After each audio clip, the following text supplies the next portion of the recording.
O que nós aqui iniciamos de joelhos, agora em pés, nós estamos aqui para te render graças, estamos aqui para te render honra. Espírito Santo de Deus, que nesta noite tudo que for ministrado, falado, direcionado, não seja do homem, mas seja através da tua santa palavra. Por isso nós te agradecemos, te louvamos por esta oportunidade, em nome de Jesus. Amém, irmãos? Amém, graças a Deus. Deus abençoe. Pode se assentar, amados. Vamos então para a palavra de Deus nessa noite. E eu quero convidar a todos os irmãos, a todas as irmãs, a abrirem a sua Bíblia no primeiro livro do Evangelho segundo Cristo. Evangelho segundo Cristo, Mateus capítulo 1. Capítulo 1 de Mateus. E nós vamos ler dos versículos 18 ao versículo 23. Mateus capítulo 1, versículo 18 ao 23, para nós meditarmos na palavra de Deus. Amém?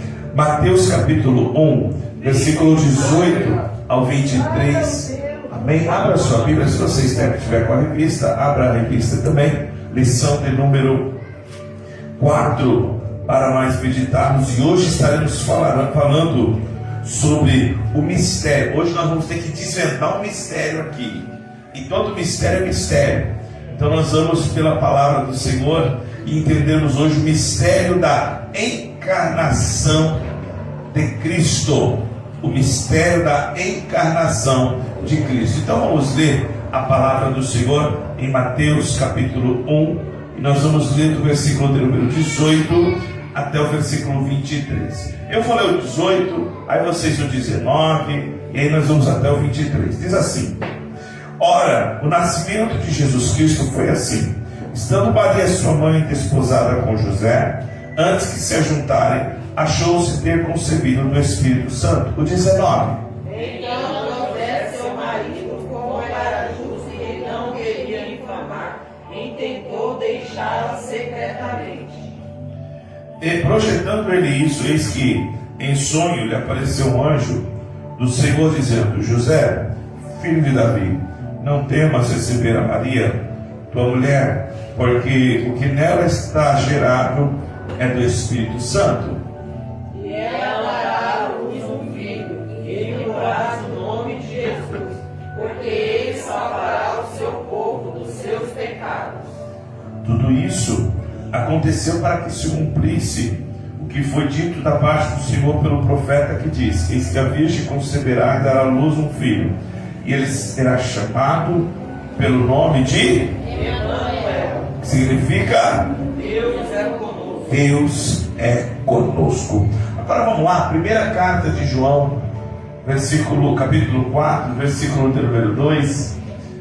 Primeira carta de João, que é o textuário da palavra, para nós hoje aprendermos aqui. 1 João capítulo 4, versículo de número 2. Nisto conhecereis o Espírito de Deus.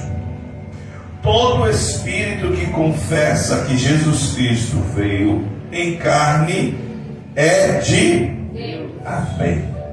Queridos, quando nós falamos acerca da encarnação, nós temos que entender que a encarnação é o centro da redenção, do preço, do resgate da nação. E quando nós falamos sobre encarnação, nós temos que entender que Cristo, o Filho de Deus, deixou o esplendor da sua glória e ele torna-se homem para com um propósito para resgatar o mundo.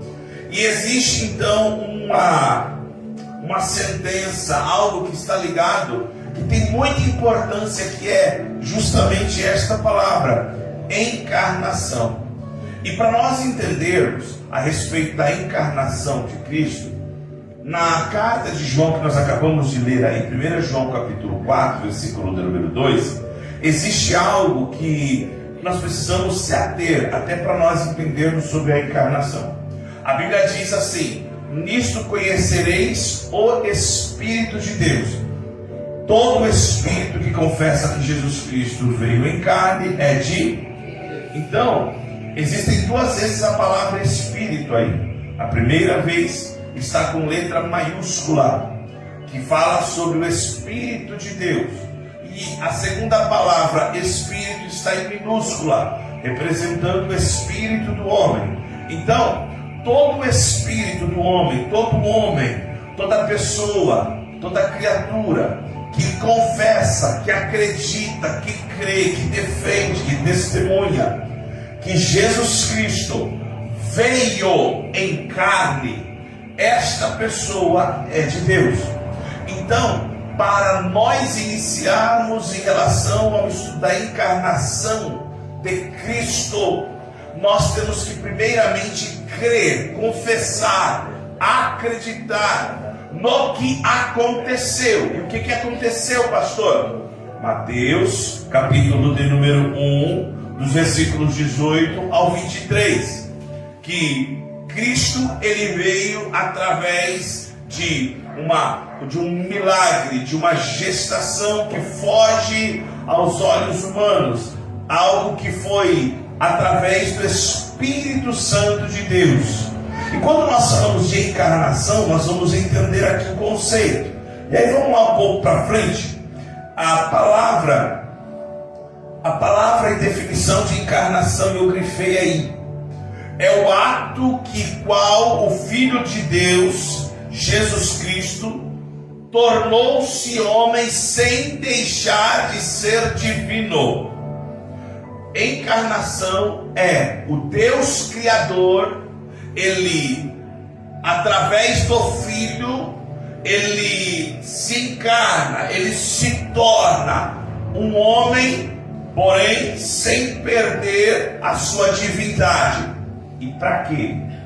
Cristo, ele veio ao mundo como homem para cumprir um propósito e uma promessa. E qual que é a promessa? Garantir a salvação daqueles que creem. E para nós entendermos a grandiosidade disso, nós temos que entender Filipenses capítulo de número 2, que nós inclusive já falamos em alguns momentos aqui. Filipenses capítulo 2, versículo 7 e versículo 8, que é o tópico 2. Vamos ler o que está escrito em Filipenses, se você estiver com a sua Bíblia aí, Filipenses capítulo 2, versículo 7 e versículo 8. Mas, vamos lá toda a igreja? Mas aniquilou-se a si mesmo, tomando a forma de servo, fazendo-se semelhante aos homens.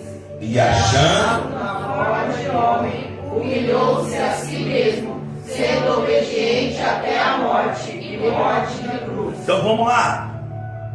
A expressão aqui para Filipenses, esvaziou-se, é ekenose em grego, que significa esvaziar-se.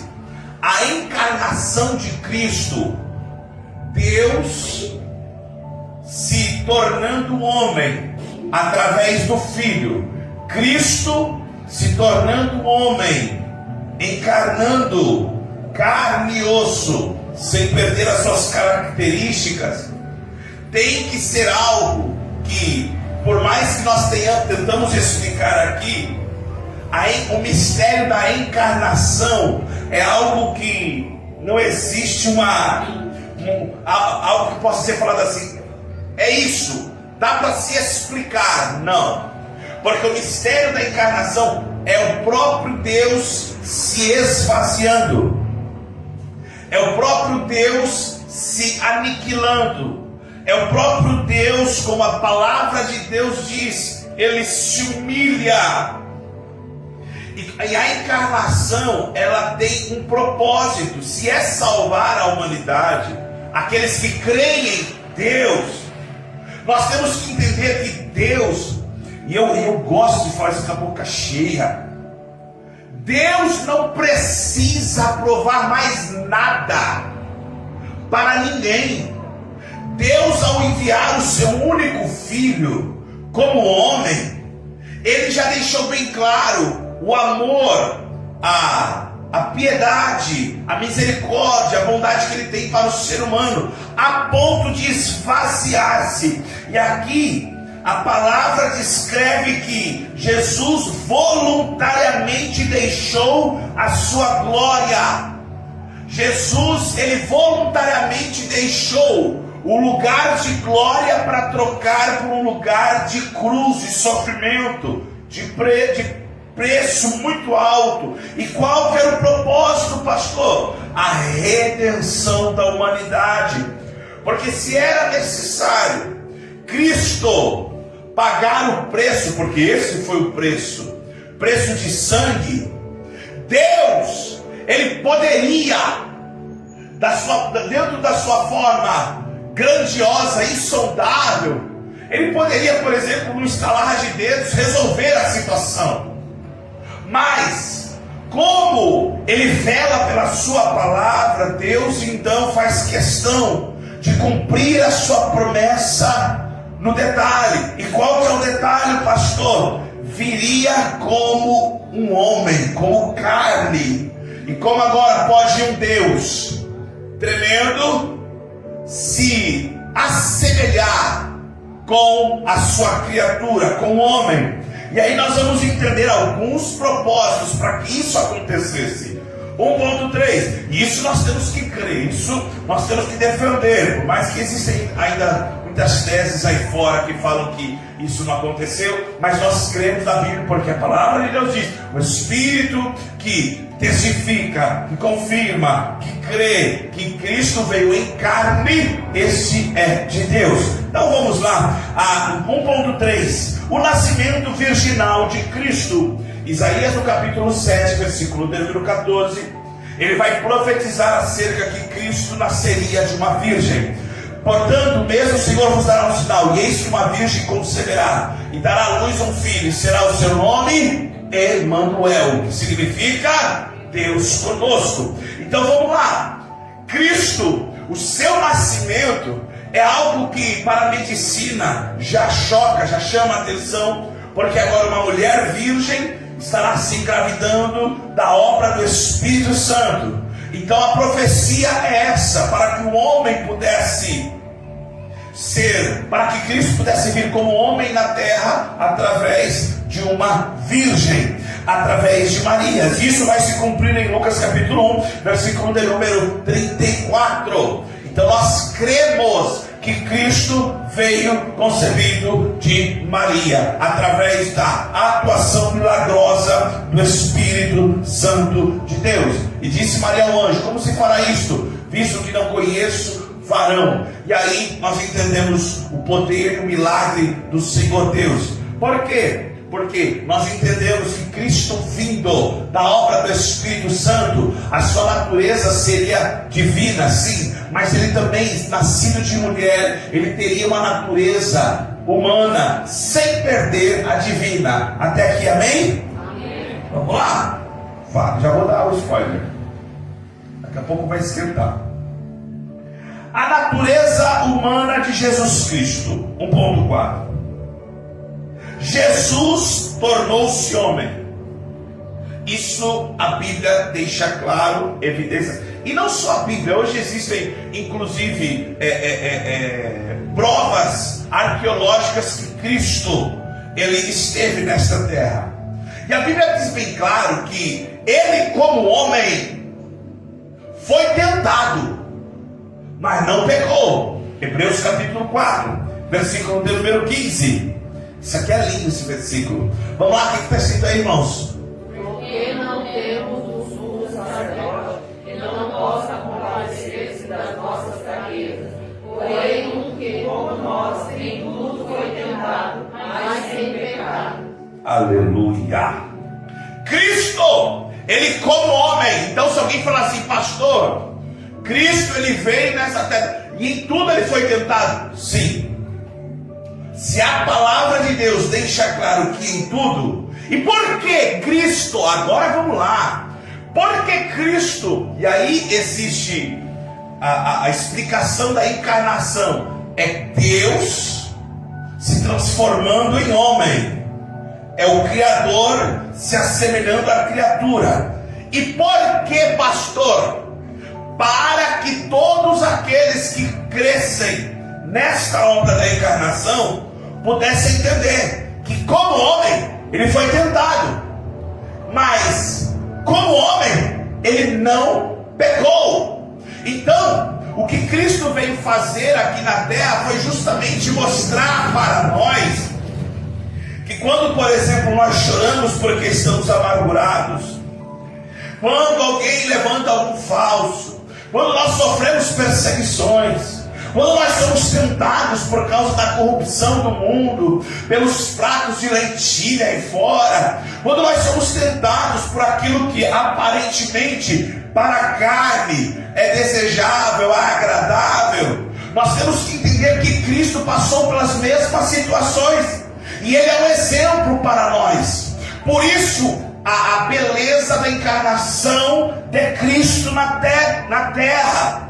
porque além de Ele se humilhar, se esvaziar voluntariamente, se destituir da sua majestade, no sentido de estar aqui entre nós como homem, o propósito é qual?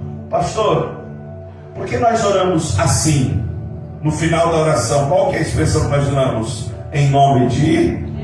Porque Ele foi o único que veio a essa terra, aleluia.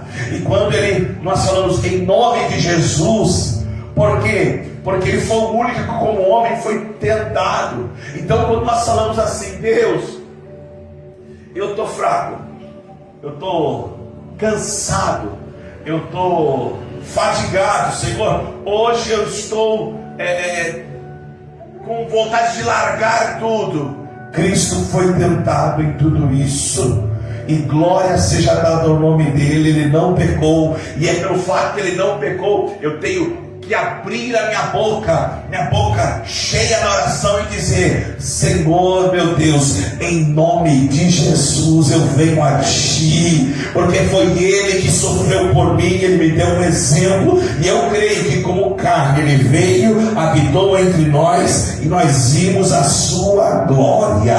E qual que é a glória de Cristo, pastor? A glória de Cristo foi exercer esse mistério, ser como eu e como você, ser semelhantes à nossa limitação. Como que pode? São paradoxos.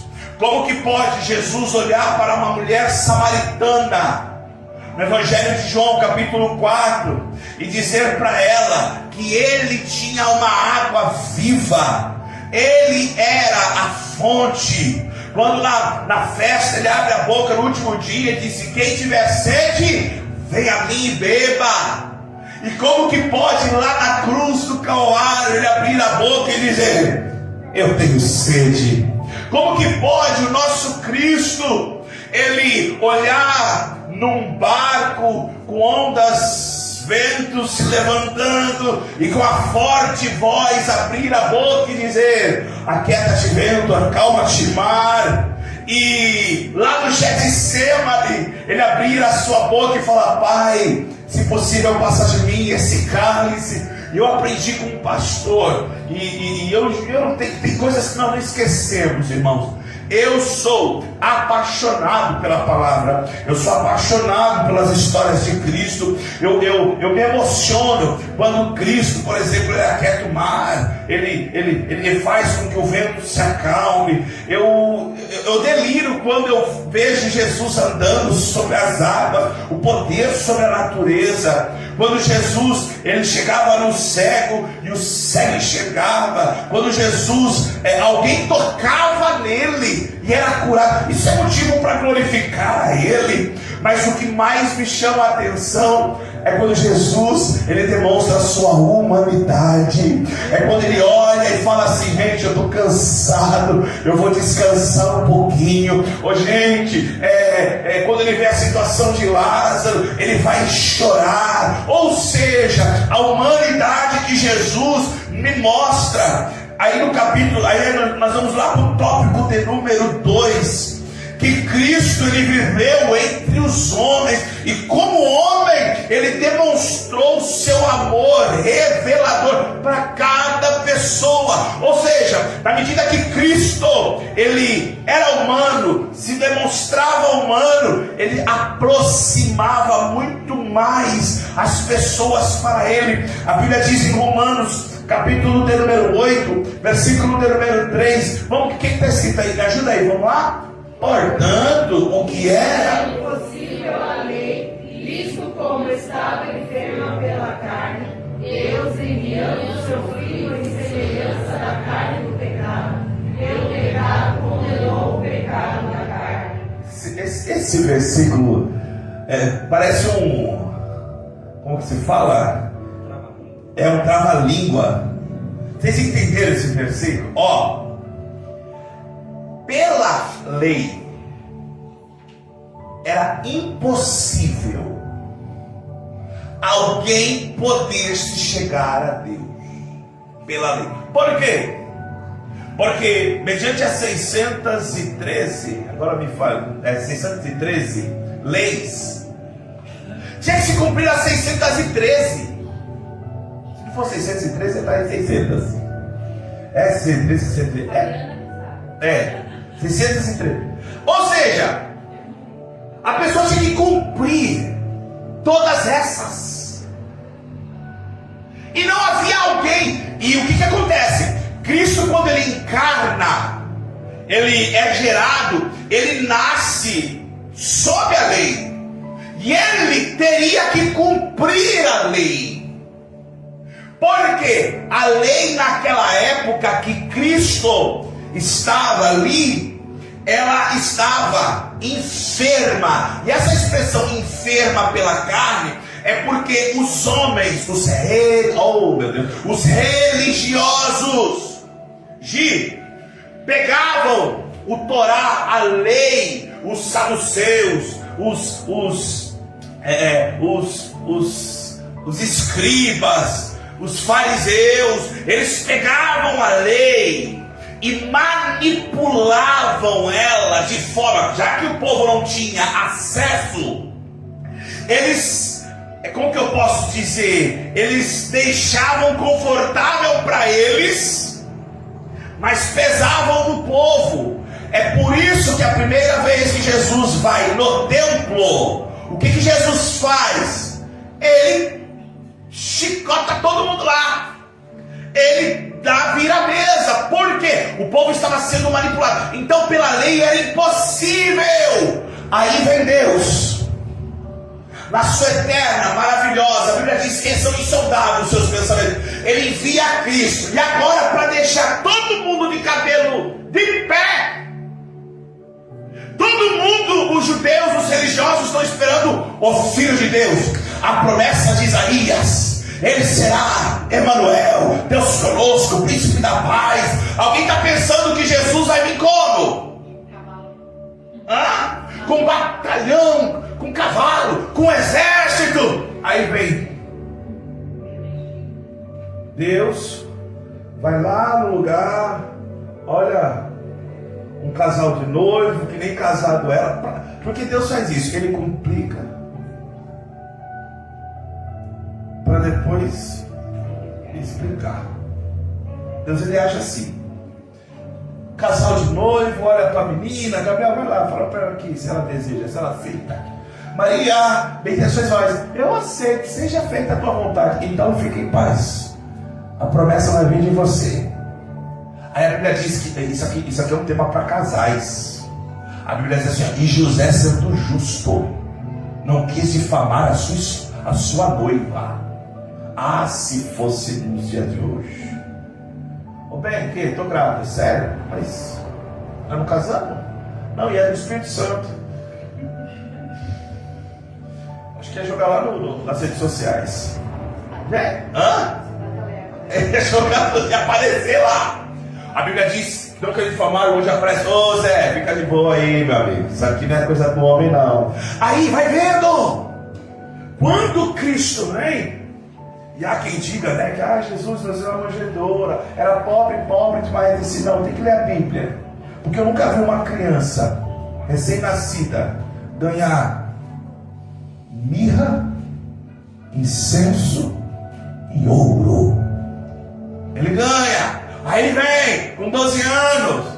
Com 12 anos ele dá um spoiler do que ele vai fazer com 30 lá no templo.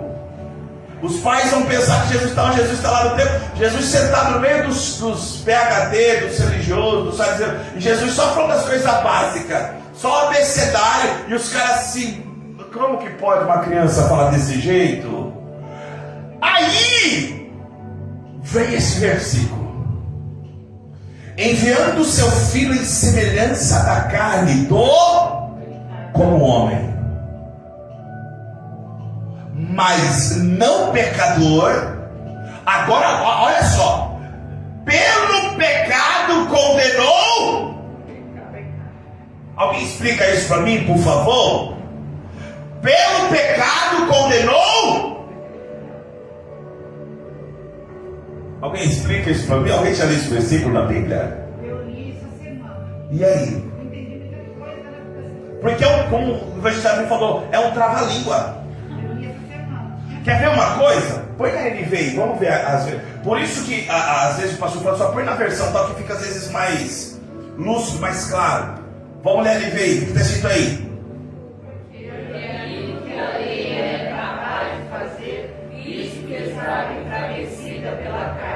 Deus o fez enviando o seu próprio filho. Lê devagar agora. A carne pecaminosa, como oferta pelo pecado, assim condenou o pecado na carne. Clareou? Amém? Amém? Vou explicar. Ó. Como que... Deixa eu ver se é no versículo... Isso, pronto. Põe no tópico 2. Quem leu a revista?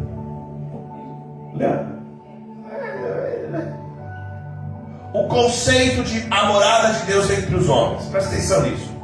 Assim como Deus manifestava a sua presença no tabernáculo, Cristo habitou.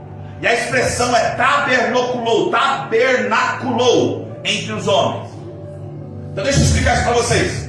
Como que funciona, pastor? Agora deixar aquele versículo de novo, Romanos 8. Vamos lá. O que acontecia?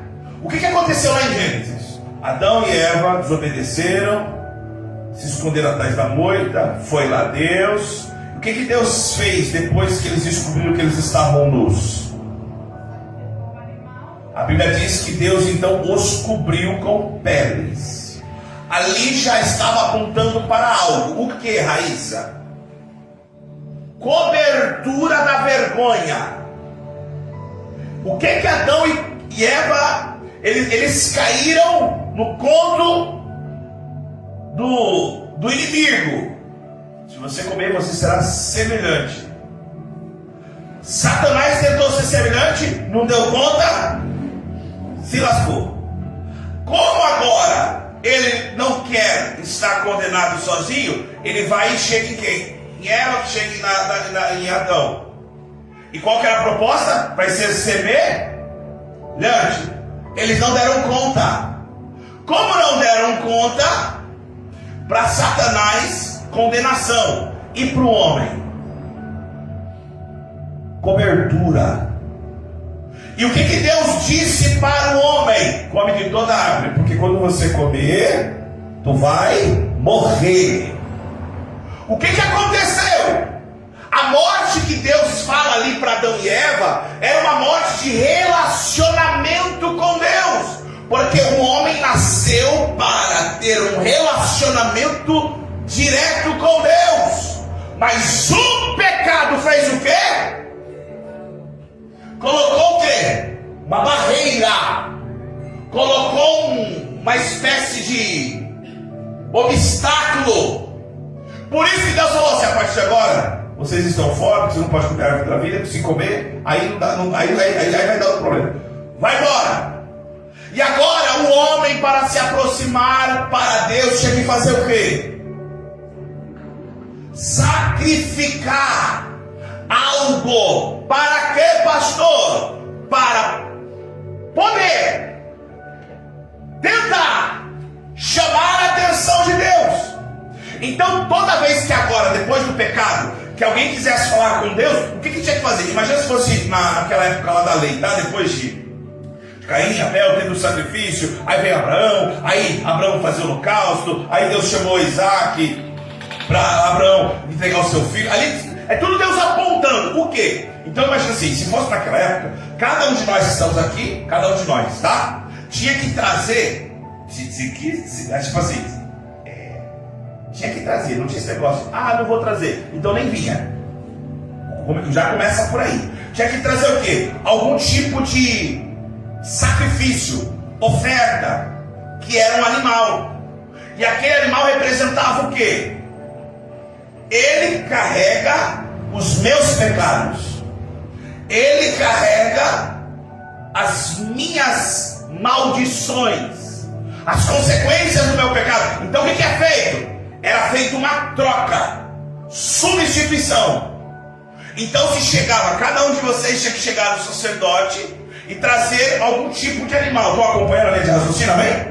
E ali era feito o quê? Ali o sacerdote sacrificava o animal para Deus, representando o seguinte: este animal está morrendo, se sacrificando como ele está se sacrificando como sacrifício, oferta pelo pecado do Douglas. Então o Douglas vai ter perdão de Deus, porque um animal foi sacrificado no lugar dele. Só que toda vez que eu viesse para o templo, toda vez que eu quisesse oferecer um sacrifício para que eu me sentisse perdoado, eu tinha que fazer este ritual. Aí vem Hebreus explicar isso, que todas as tipologias, todos os símbolos do Antigo Testamento são sombra das coisas futuras, apontando para algo atual. E o que é isso, pastor? Aí a expressão, João capítulo 1, versículo 14. O que está escrito aí? João 1,14. Vamos lá, 1, 2, 3. Aquele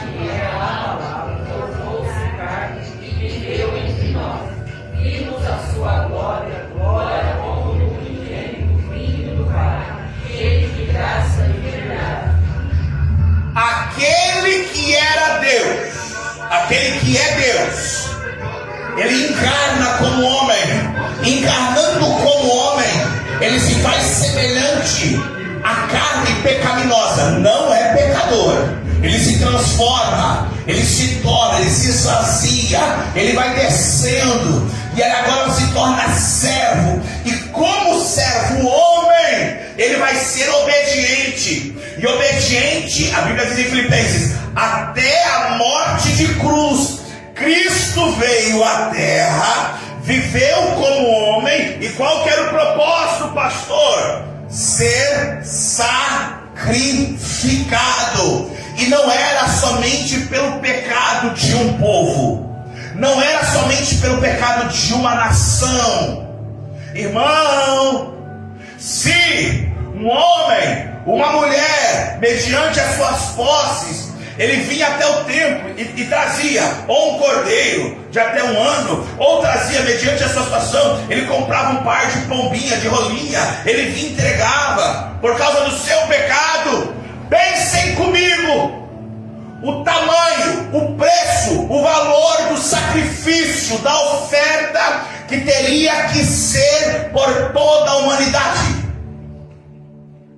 Só o Filho de Deus. E aí, para fazer com que toda a humanidade entendesse o propósito, ele não vem como Deus, ele vem como homem. E como homem, ele vai ser tentado em tudo.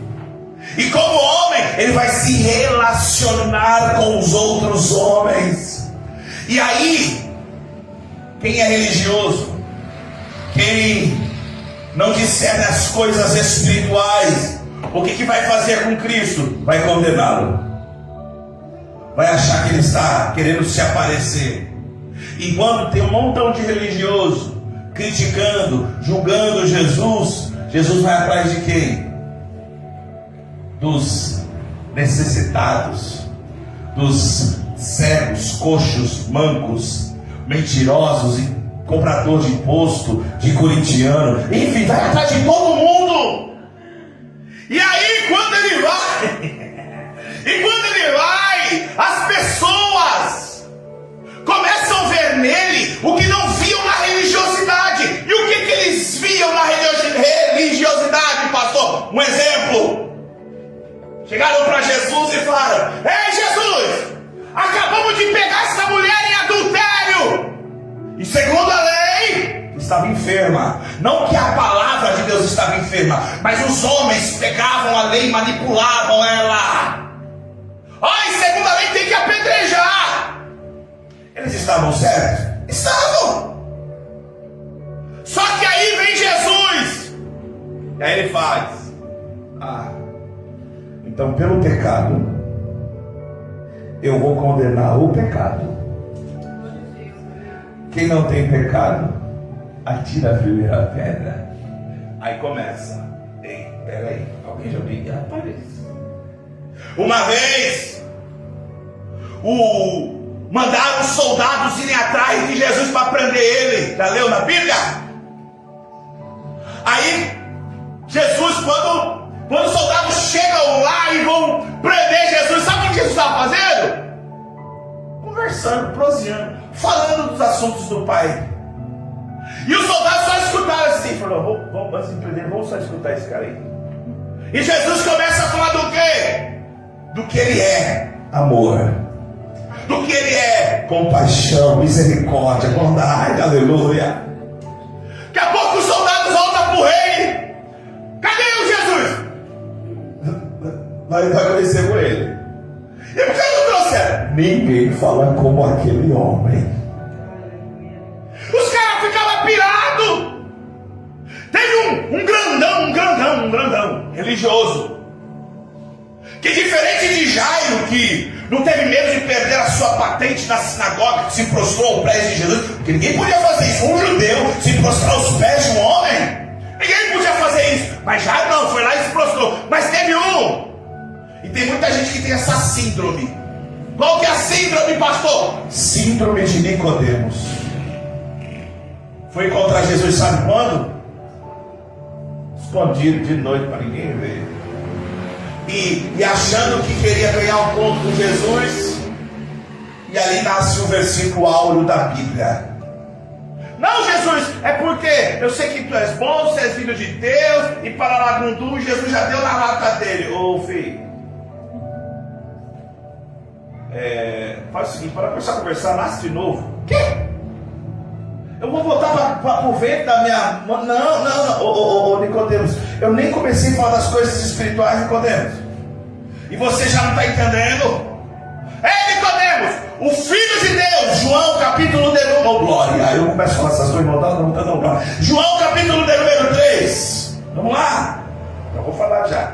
João capítulo 3, versículo de número 13. Ora, ninguém subiu ao céu, senão o que desceu do céu, o Filho do Homem que está no céu. Irmão, vai entender o versículo? Descer. Eu estou aqui, mas estou lá também. 14. E como Moisés levantou a serpente no deserto, assim importa que o Filho do Homem seja. E aonde vai se cumprir essa profecia? Porque as pessoas, quando eram picadas no deserto, olhavam a serpente de Moisés, que Deus mandou Moisés construir, e eram curadas. Importava uma coisa: que Cristo fosse levantado. E todos aqueles que olhassem para a cruz, alguém olhou para a cruz e falou: não, esse é mais um ladrão. Alguém olhou para a cruz e falou: não, se você é filho de Deus, desce daí e salva-te mesmo. Alguns olharam para a cruz e começaram a zombar, até fazer a costa em cima dele. Mas teve o primeiro, e esse primeiro eu sou apaixonado, que olhou Jesus e disse: se tu és filho mesmo de Deus, faz o seguinte, eu estou vendo aí uma plaquinha: Rei dos Reis, Rei dos Judeus, lembra-te de mim quando entrares no teu reino. Aí Jesus abre a boca e fala: hoje mesmo estarás. Pelo pecado, Jesus condenou o pecado. Quando nós falamos da encarnação, nós temos que entender que a expressão tabernaculou significa o quê? Ele como sacrifício. Ele não precisava, como na lei, várias vezes ser sacrificado. Por isso que o sacrifício de Cristo foi perfeito. E essa perfeição nos leva a entender essa terminologia. Vamos lá, Hebreus capítulo 9. Porque ele, como sumo sacerdote, ele mesmo se ofereceu. Hebreus capítulo 9, versículo 11 ao 14. Vamos lá, isso aqui é lindo demais. Vamos lá, Hebreus 9, a partir do 11. Vamos ler toda a igreja? Vamos lá, 1, 2, 3. Mas em Cristo, o sumo sacerdote dos bens futuros, por um maior e mais perfeito tabernáculo, não feito por mãos, isto é, não desta criação, nem por sangue de bodes e bezerros, Oh, glória. mas que o seu próprio sangue entrou uma vez no santuário, havendo efetuado uma eterna redenção. Por meio do sangue dos touros, Olha aí. e a cinza de uma novilha, esparcida sobre os imundos, os santificam quanto à purificação da carne. Quanto mais o sangue de Cristo, Oh, glória. e pelo Espírito eterno, se ofereceu a si mesmo, imaculado a Deus, purificará a vossa consciência das obras mortas, para servir ao Deus vivo. Cristo, ele veio. E ele entrou uma única vez. E por que ele entrou uma única vez no tabernáculo? Aqui em Hebreus está dizendo: porque para sacrificar todos, vacas, bodes, cordeiros, eram vários, mas existia algo que ainda impedia o relacionamento com Deus. E o que era, pastor? Os religiosos, os fariseus, os escribas, os que se achavam melhor. E aí Jesus vem aplicando e chamando a atenção dos que com ele acompanhavam. Jesus, antes de subir na cruz do Calvário, você conhece essa história, eles estavam discutindo, os discípulos estavam discutindo quem era o maior, porque os sacerdotes, os religiosos, as autoridades da época, quando eles passavam no meio do povo, o povo tinha que abrir passagem, tinha que se curvar, era uma reverência, era um tal de não me toque, não me rele. Aí vem Jesus no meio do povão, porque se tinha uma coisa que Jesus gostava era do povão. A Bíblia diz que quando ele estava, a multidão apertava ele, pegava ele. E você não vê Jesus gritando com ninguém, não. Até teve uma que puxou. Ele estava andando assim, daqui a pouco. Alguém me tocou aqui. Não, Jesus, não, todo mundo está tocando nada. Alguém me reconheceu como um sumo sacerdote. Tocou na orla. E eu senti, irmão. Deixa eu falar uma coisa aqui para vocês aqui. Vamos começar a soltar as pimentas. Tem gente que quer berrar, falar, gritar para ver se extrai alguma coisa de Jesus. Interessante, né? Quem conhece a história de Jairo e quem conhece a história da mulher do fluxo de sangue? Conhece? Quem chegou primeiro? Por onde ele chegou? Quem chegou por último? E por onde ela chegou? Quem foi atendido primeiro? Pensa aí. Jairo falou um montão de coisa. Ela falou? E isso eu tenho que pensar mesmo, cara. É isso aí. Por isso que a criança não está pensando, irmão. Olha aqui. Quando nós entendemos como Jesus trabalhava, aquela mulher não poderia estar ali.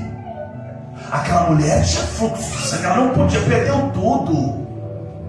Mas Jesus olhou para ela e falou assim: filha. Ela, filha? É filha. Jesus, ele quebrou o paradigma da religião. Teve ai meu Deus. A expressão tabernaculou é isso, é Cristo vivenciando, convivendo conosco. Teve que deixou os religiosos malucos. Ele era cego. Jesus olhou para ele. E eu já preguei isso aqui. Curou ele. Falou assim: mas antes vai lá e te mostra o sacerdote, se lava. Aí quando os religiosos encontraram ele, falou assim: como que pode você estar vendo? Você não era o cego? Era. Você está vendo como? Eu não sei, mas pode contar o de Jesus. Não, que Jesus não é cego. Não, você está mentindo. Vou chamar teu pai. Pode chamar pai e mãe. Ô pai, ele era cego. Aí o pai e a mãe olhou assim, não quis se intrometer, porque o negócio era sério. Falou assim: ele é de maior, pergunta para ele. Aí o menino que era cego, não podia entrar no templo, que não podia fazer nada, agora está no meio dos religiosos, falando: olha, eu era cego, encontrei com Jesus, ele me curou, e agora eu vejo. Aí os religiosos: não pague. É isso que a religião fazia. E é isso que a religião tem feito nos dias atuais. Porque o mesmo Cristo que fez milagres lá no passado é o mesmo Cristo do agosto de Deus de 2026, irmão. E a religiosidade não vai entender. E eu vou dizer uma coisa bem rasgada: que a religiosidade que se lasque pra lá. Eu continuo acreditando que Cristo é o sumo sacerdote vivo, que entrou uma vez no santuário, se entregando como sacrifício perfeito, para que eu entenda, ele vem em carne, porque quando eu sofrer, ele vai ser o meu regozijo, a minha vitória, a minha alegria. Oh glória! Amém? É ensinamento, irmão, não pode fazer essas coisas. Hebreus, ele vai purificar a consciência do pecado. E vai achando que na época de Jesus, não, então Jesus é só alegria, só graça. Não. Jesus também ele deixou bem claro: eu não quero somente te purificar por fora, mas principalmente te purificar por dentro. A terminologia do tabernáculo é isso: se oferecer uma única vez, garantindo a eterna redenção. Vamos lá. 2.3: Cristo, revelação da glória divina. Ao viver entre os homens, Cristo revelou a glória de Deus, demonstrando o seu grande amor e poder para salvar o pecador. Quando João escreve: e vimos a sua glória, irmãos, a glória de Cristo era deixar evidente que, como homem, é possível vencer o pecado. A glória de Cristo era deixar um exemplo para os discípulos, para quem os seguissem futuramente. Olha, se ele venceu, ele deixou bem claro que não vai ser fácil. Ele deixou bem claro, só que ele se encarnou. E quando ele se encarnou, ele demonstrou o seu amor, aleluia. Na cruz do Calvário, ele demonstra o seu amor pedindo perdão para o Pai em relação ao que as pessoas estavam fazendo com ele. Na cruz do Calvário, ele olha Maria, sua mãe, olha João, seu amigo, e diz: ô João, aí está sua mãe. Ô mãe, aí está o seu filho. Demonstrando o carinho pela família.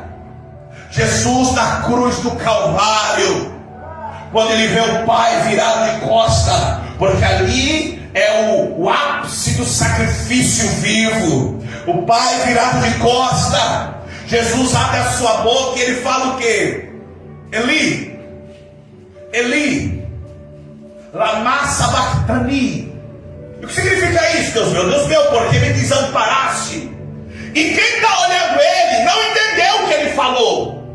E quem está olhando ele está falando assim: ele deve estar clamando Elias, deve estar clamando alguém. E sabe por que Jesus falou daquele jeito? Para que as pessoas não se escandalizassem, para que as pessoas não achassem: meu Deus, Deus desamparou ele. Jesus preservando a mente das pessoas no momento de angústia, porque vai ter momentos, irmãos, que nós vamos achar, presta atenção nisso, nós vamos achar que Deus nos esqueceu, que Deus nos abandonou. Não. O sacrifício vivo lá na cruz do Calvário, ele já suportou isso, para que quando eu e você levantasse a mão e falasse assim: em nome de Jesus Cristo, a promessa lá do véu que se rasgou de alto a baixo ainda é real. Nós podemos ter livre acesso ao Pai em nome de Jesus. Amém, irmão? 3 motivos para a reencarnação. Até aqui tranquilo? Primeiro, demonstrar o grande amor de Deus. Os mortos do pecado podem receber a vida eterna por meio de Cristo, cujo ministério iniciou-se através da encarnação. Cristo encarnado, ele aponta para o único caminho para a salvação. João 3,16. Porque Deus amou o mundo de tal maneira que enviou o seu único Filho, para que todo aquele que nele crê, não, mas tenha.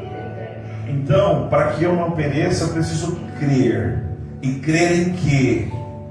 No mistério da encarnação. O Cristo, o nosso Deus, que se encarnou para proporcionar para nós salvação. Deixa eu fazer uma pergunta aqui para você pensar alguns segundos. E se não houvesse cruz? E se não houvesse Cristo? Pare para pensar nisso. E se não houvesse entrega? Onde estaríamos hoje? Se é que estaríamos aqui.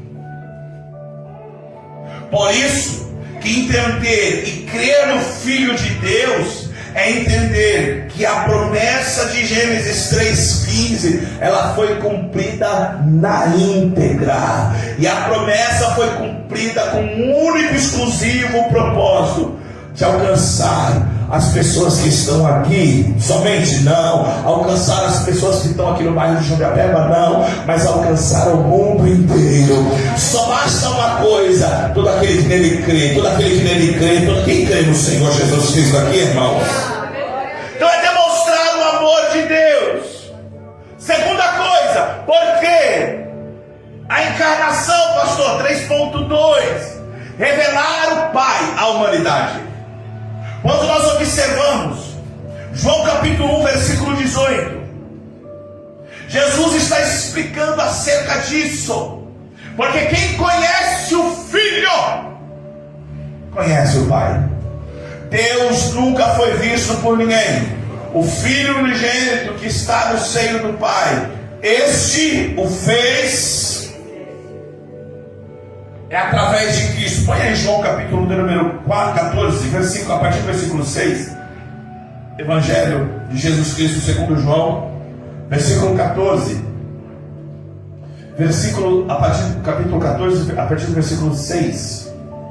Isso. Disse Jesus. O que ele disse? Eu sou o caminho, a verdade e a vida. Ninguém vem ao Pai senão por mim. Bora para frente, bora. Se vós conhecesseis a mim, também conhecereis a meu Pai.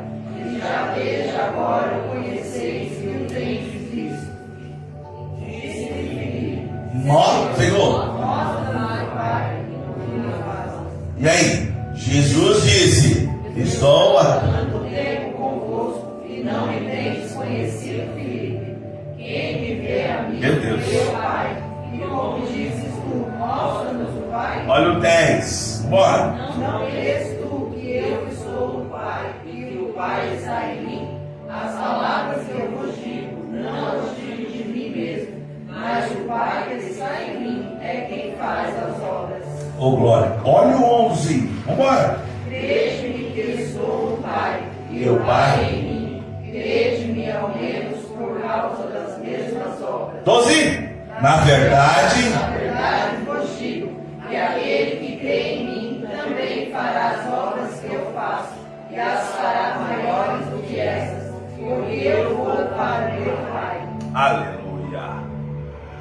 Cristo veio para nos revelar ao Pai, para nós termos acesso ao Pai através do Filho. Ninguém vem ao Pai a não ser pelo Filho. O intuito e o propósito de Cristo é, através da sua encarnação, demonstrar, revelar que é possível uma comunhão íntima com Deus. Por isso que quando os discípulos pedem para Jesus: Senhor, nos ensina a orar, a primeira expressão que Jesus ensina qual é, irmãos? Você quer ficar tão bonito? Então qual que é a primeira expressão? Pai. Quando alguém pergunta para ensina a orar. Sabe qual que era a referência dos discípulos de oração? Eram os religiosos, eram as autoridades religiosas.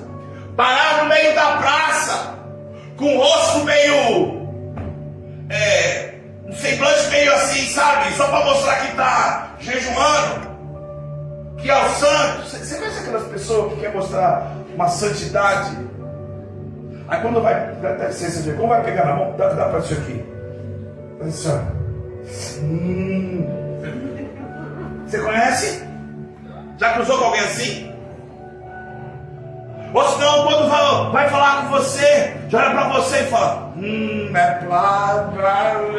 Você olha assim, dá até medo, cara. Quer arrotar uma santidade. Sabe qual que era a referência dos discípulos quando eles perguntaram: nos ensina a orar? Eram os caras chegaram dentro da praça e começar a repetir as palavras bonitas: Senhor inefável, insondável, magnânimo, soberano, eterno. Aí Jesus é indagado pelos discípulos: nos ensina a orar? Vou ensinar para vocês. Aí quando a primeira palavra que ele fala, Pai, alguém vai falar: o quê? Para eu chamar alguém de pai, eu tenho que ser o quê?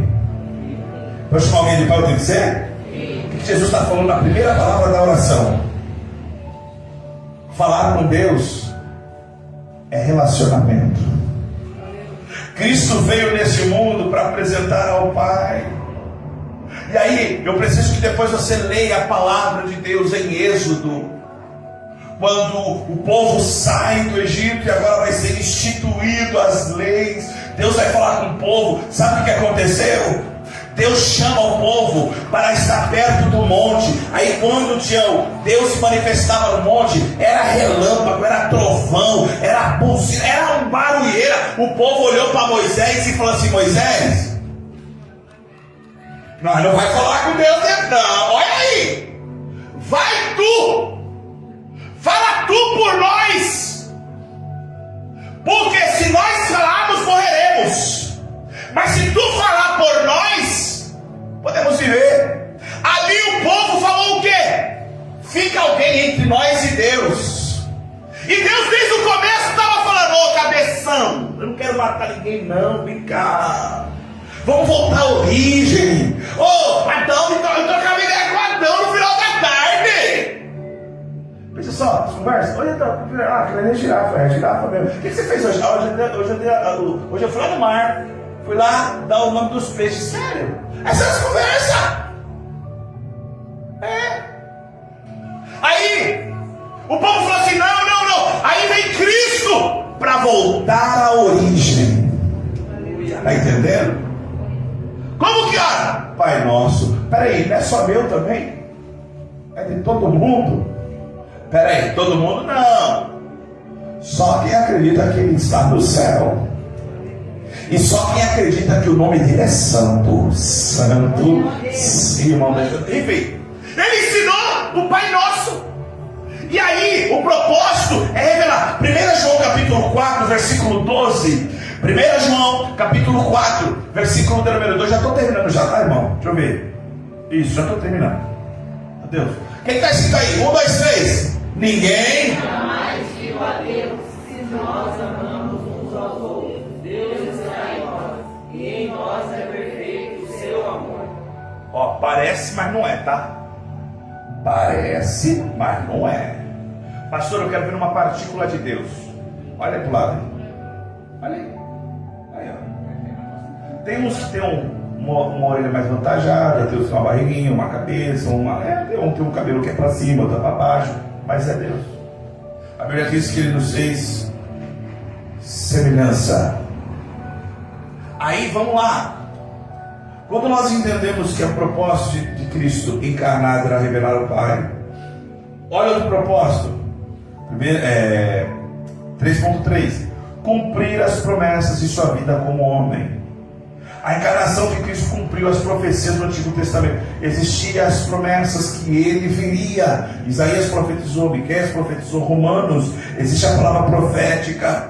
Ou seja, sobre o nascimento, a sua vida e a obra. Cristo como Messias. Deus Emanuel, Deus conosco. Messias significa ungido. Ungido é consagrado, consagrado para algo, com uma finalidade. Por isso que Cristo, nós temos que abrir a boca cheia e falar: Cristo é o Messias, é o ungido de Deus, porque ele veio para um propósito, ele foi separado para um propósito, e ele cumpriu o propósito para a glória dele.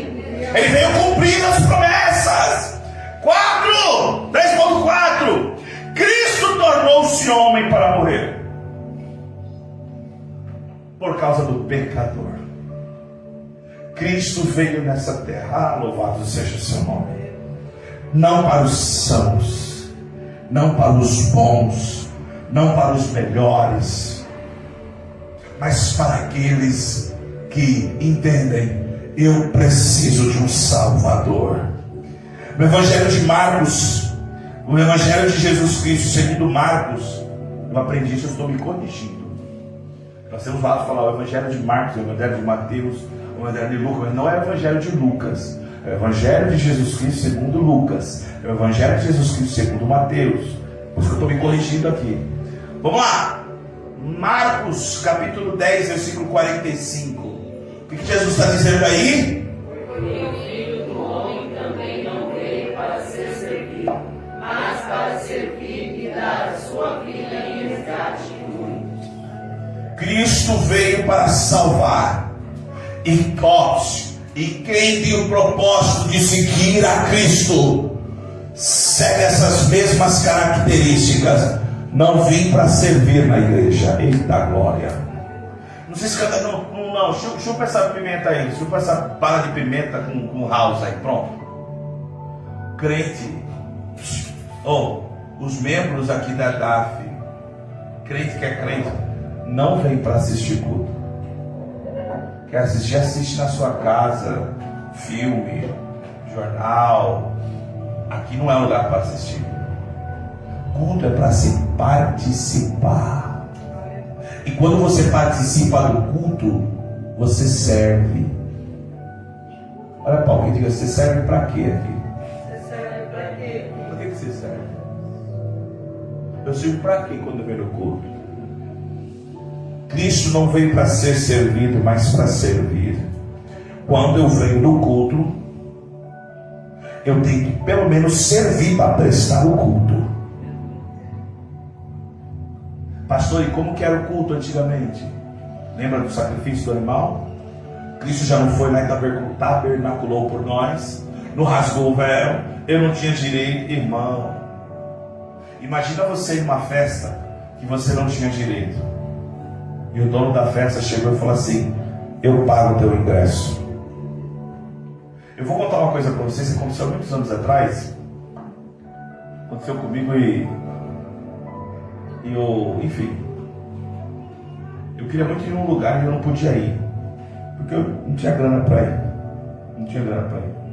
Jovem. Aí eu estava em casa, daqui a pouco alguém me ligou e falou assim: vamos lá. Eu falei: cara, não tem grana não vou não. Aí a pessoa falou assim: não.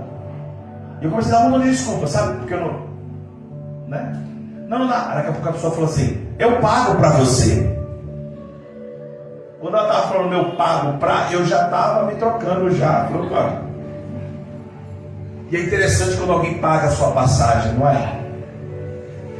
Irmão, não sei você, tem gente que fica acanhado. Eu não. Não, já que falou que vai pagar. Tem gente que fica assim, não, fica tudo com, aqueles não me toque. Ai, não precisa. Não, você vai mesmo? Então beleza. Aí fui lá no lugar com a pessoa, enfim, ela pagou as coisas que tem que pagar, comi pra caramba, e eu queria comer mesmo. Eu falei: eu quero isso aqui. Não falou que ia pagar? Ué. Aí vem Cristo: eu pago. Peraí, o senhor vai pagar o quê? A tua salvação. Sério. E eu preciso fazer o quê? Nada, é de graça. Agora, quer continuar usufruindo disso? Pegue a sua cruz. Siga-me. E o seguir, sabe o que é? Vim para o culto. Nós podíamos estar aqui, irmão? Nós podíamos estar aqui? Não. Nós estamos aqui, não estamos? Quem está aqui, irmão? Eu não estou vendo, eu acho que eu não estou, né? Nós estamos numa igreja. Se nós estamos aqui, num lugar que não era para estar, o que eu vim fazer aqui? Assistir para ver o que vai dar? Ou eu vim prestar um culto? Senhor, muito obrigado.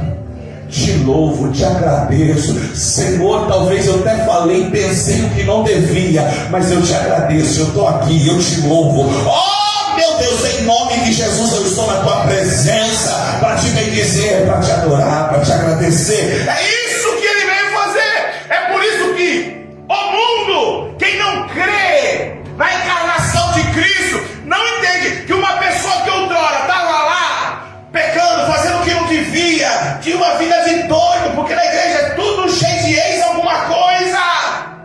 Aí quando vem você dentro da igreja, fala assim, tá se escondendo atrás da Bíblia, tá se escondendo, quero ver quanto dura. Pode sentar, porque nós vamos continuar firmes, constantes, abundantes na presença de Deus. Amém, irmão? Amém. Bora, meu Deus do céu. O pastor falou aí. 3.5. Eita glória. 1 João capítulo 3, versículo 8. Por sua encarnação, morte e ressurreição, Cristo venceu o poder do diabo e destruiu as suas obras. Aleluia. Vamos ler lá, 1 João 3,8. O que está escrito aí? 1, 2, 3. Quem pratica o pecado é do diabo, porque o diabo vive pecando desde o princípio. Para isso o Filho de Deus se manifestou, para desfazer as obras do diabo. Quem pratica o pecado É do diabo. agora pegou. Porque é gostoso falar do final do versículo, mas tem que falar do começo, né? Quem pratica. Quem é pecador aqui? Levanta a mão. Eu costumo dizer que o problema, olha que vai dar uma confusão isso aqui. Aí eu vou falar por ele. O problema não é pecar. Porque se o problema fosse pecar, nenhum passava. O problema é o que eu faço depois que eu peco. E eu sei que aquilo é pecado. Eu continuo praticando, eu paro. Lá no mundo, eu era, uma cidade que eu morei, falava guerre. Só conversinha, só enrolação. Jacó perdia longe de mim. Eu falava, dava mais fumaça, mentia, enrolava lá fora. Vim para Cristo. Agora sim, não. Não, pastor, mas é ainda que eu estou em processo de libertação. 10, 15 anos na igreja.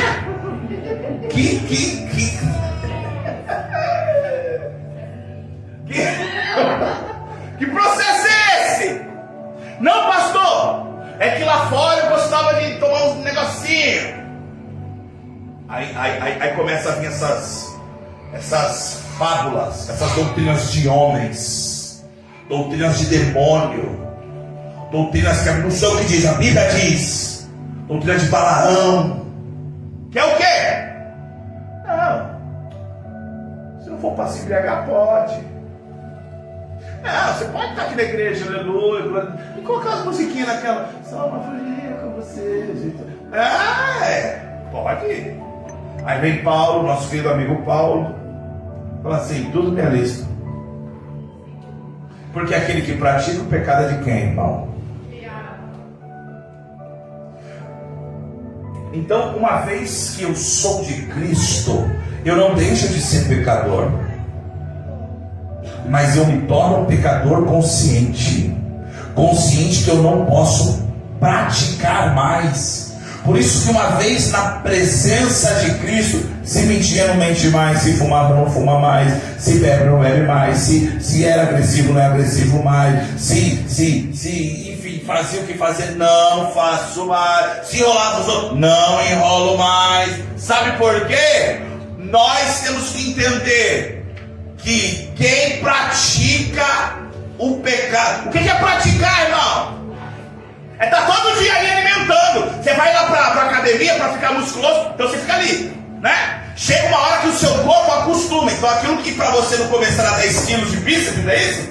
Depois vira 20, 30, daqui a pouco você está, ó. E tem gente que está assim com o pecado, ó. Todo dia está dando carinho nele. Vem cá, filho, vem cá. Eu gosto de você. Não larga você não. O pastor não sabe mesmo. Só nós aqui. Vai, se achando.